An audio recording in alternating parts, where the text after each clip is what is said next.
is happening, everyone? Welcome back to the channel. Hope that you're doing well. Thank you so much for being here. As always, it is a beautiful Friday evening for myself. I'm assuming a Saturday morning for you. And we are going to finish off QE2, Mike Oldfield's release with the second half of the album. That's going to be the 5 tracks, Wonderful Land, Mirage, QE2, Celt, and Molly. So that is what we'll be doing today. And while you guys can't smell it, listen. I don't think I've ever mentioned this on camera to you guys, but I will tell you. I will tell you that I do have a thing for candles. There's little things in life that I think make everyone happy. For myself, there's only a few things I love. Music, which encompasses a lot. Sumo. I love sumo. I love funnel cake. And I love scented candles. Hey. If you want to know a little something about me, that's what it is. So anyways, let's go ahead and start off with the first track on this side, which is going to be Wonderful Land. Let's go ahead and give it a listen. Boom.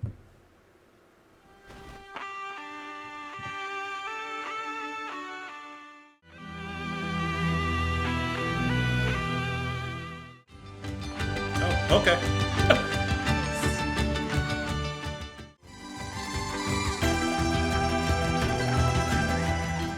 I thought that Wonderful Land was a fun anthemic romp. That's in such succinctness, that's the best way that I can describe how that felt. I mean, it was very anthemic. I do see that apparently it's a cover of an older song. Hold on, let me pull up the article really quick on Wikipedia. Wonderful Land was an instrumental piece written by Jerry Lordan and first recorded and released as a single by The Shadows in 1962.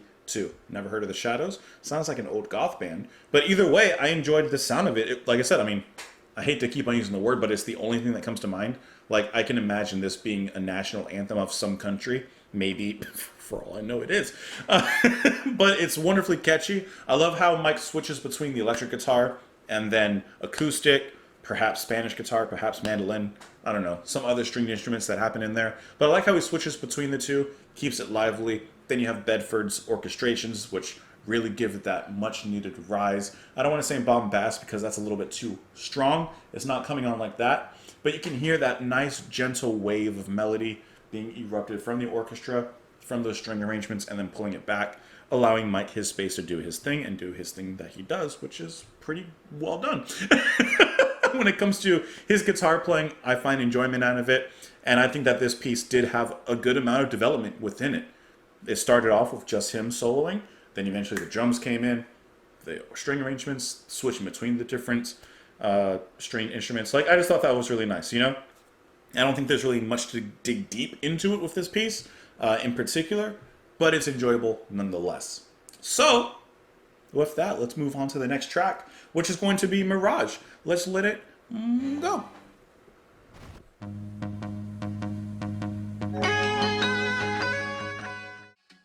Always snap neck change.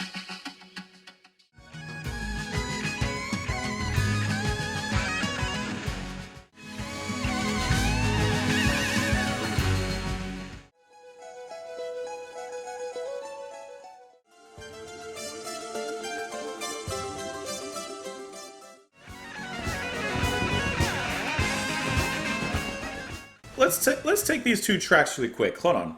QE2, it ends right there. Let's take these two tracks for just a moment. Let's talk about the title track really quick. So first of all, I know that the album is named QE2 after Queen Elizabeth II, the ship. Cool. I just noticed, by the way, that the album cover is basically the ship colors. It took me till now to notice that, which I think is really cool. The title track, when I have all of that in mind, it does set sail. It does sound like the triumphant, what's the word, embarking of a journey on this grand ship, this grand adventure is about to be had. And I think that the song, the track, I shouldn't say the song, demonstrates that really nicely with the timpani, the orchestral hits, the trade-offs between the guitar, the synth line, and then another synth line which is a lot lighter that kind of sounds like a little flute or a penny whistle kind of sound. I like how those sounds have a particular range and they kind of play each other and play off of each other's melodies, but always to the same cause, always to the same cruise that we're embarking on, like I said here. And just that kind of sound that Mike chooses to play in, it reminds me of a steamboat. It reminds me of a ship. So I do get the idea of this. What's the word? There's a particular word for like the first sail or the first journey that a ship takes. There's a particular phrase for it. And I don't remember what it is. What is it called when the ship sets sail for the first time? It's. I'll look it up maybe if I remember. Either way, I do think that it has that nature in it because you can kind of imagine, or at least I can, crowds just gathered at the docks, gathered at the piers, and finally we see this ship that's been talked about, hype built up around, finally getting ready to set sail on its maiden voyage. I told you, just gotta give me some time. Give me some time. I'll get it. It's a maiden voyage. So I do like that a lot. This track, and including the last one as well, it kind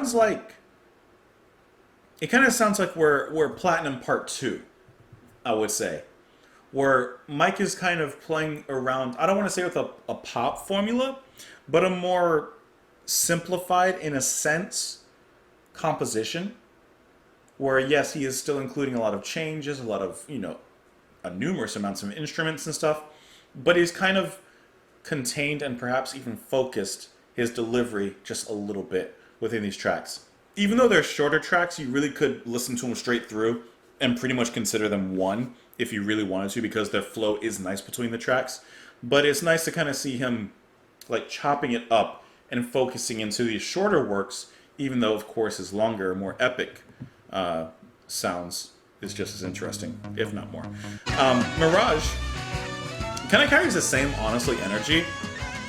When I heard it tailing off into QE2, I was like, it kind of sounds like it's doing a similar thing. This one doesn't sound as seafaring. It sounds more fiery, especially because of Mike's guitar, but there's tons of changes in here as well. I really love this deep, resonant, distorted chord that rings out there. Mike, at some points, kind of preemptively forebodes it or foretells it's coming. And then near the end, like in this section where it's really all culminating together, he starts to kind of like really like rip into it. The drums, pa, pa, pa, pa, which I'm pretty sure that Phil Collins is probably in QE2. I'm not 100% sure. I don't know. But either way, it sounds really good. But Mirage is like the fire, whereas QE2, that's the C. So let's move into the next track. I'm probably going to let the last two play together, because the next one's only 3 minutes and the one after that is 1:15. So let's go ahead and do that. That'll be Celt and Molly. Let's go. Oh, there you go.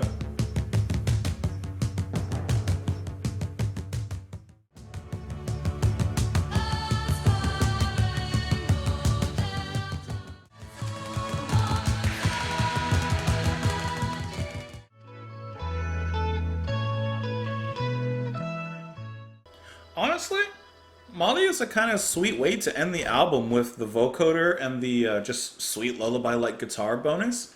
I think that's a really sweet, dreamy, calm, short, succinct way to end the album. And I did see that this particular track, Molly, is dedicated specifically to his daughter. What a lovely track. I don't know how old she was at the time of this recording, because I don't have like a Wikipedia article for her or anything like that. But I do think that, I mean, just because of its lullaby-like nature, I'd imagine that she was probably very young at the making of this track. And I think that's lovely. That's a lovely little ode to his daughter. That just probably something, like imagine like you're an artist, right? Like you're an artist that's in a sense made it, and you're dedicating a song to your child, and you play it perhaps every night for this kid to put them to bed, a little sweet lullaby, and then you, for lack of a better word, you engrave that in stone by actually putting it in your album. Like, I think that's special between parent to child, obviously. For us listeners, we're on the outside looking in on that one. It sounds nice for us, but let's be honest, that's for Mike and Molly. And then the previous track, whoops, I was on a different track, Celt. Like I mentioned before, right in between the songs, I love the way that those drums are played. I love the way you can hear the skin being slapped in that. It's just so raw. It's not overly polished or anything. There is some sheen, if you will, on the drums.